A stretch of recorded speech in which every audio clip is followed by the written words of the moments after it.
Martin.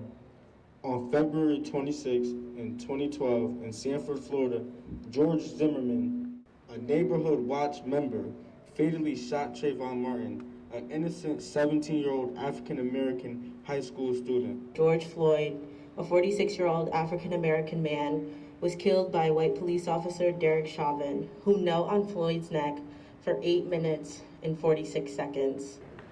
We've had a knee on our necks way before George Floyd. We've been chased down and murdered way before Ahmaud Arbery. We've been killed in our homes way before Breonna Taylor.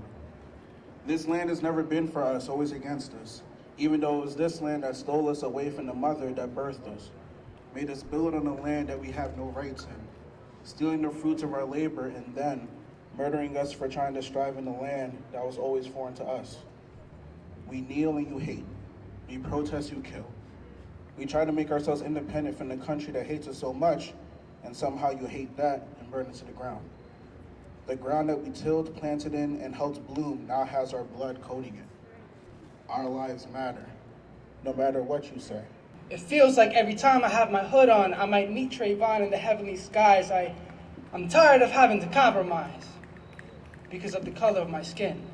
Black Lives Matter was founded in 2013 in response to the acquittal of 17-year-old Trayvon Martin's murderer, George Zimmerman. In its early months, many of us used the hashtag Black Life Matters on social media and elsewhere.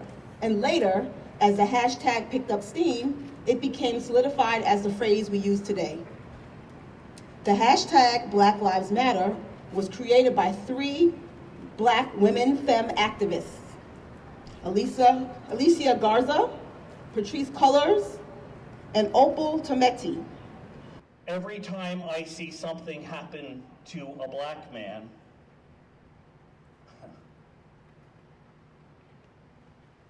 I'm petrified. Some of you know that my son is a black man. And I am afraid for him every day. Whenever I look at the news, I think to myself, and that could be Joel. Black lives are being lost at the hands of police brutality and a systematic oppression. From this point on, the system has been designed against us. Laws were created purposely for the intent to take away certain rights from blacks. Blacks were getting excessive time in jail for crimes. Blacks were being lynched and killed. Mobs such as the KKK were formed to segregate African Americans from the society. Not only the KKK, but white supremacists were getting away with murder as judges, juries, and other officials of court were white supremacists themselves. The over-policing of Black people, negative stereotypical characterizations of Blackness, and residential segregation are only a few examples of the intentional ways our system upholds white supremacy. None of this is an accident. This system isn't broken. It's doing exactly what it was designed to do.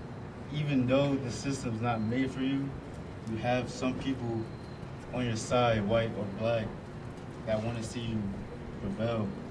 I will never know the details of what it is to be Black in America, but I do know that to bear witness is to contend with this unequivocal truth. I am here to support you. I am here to listen to the concerns you have on this campus and work with the administration to strive towards our social justice goals. I will continue to hold myself accountable as an ally, but above all, I stand with you. Voices once lost cannot be resurrected.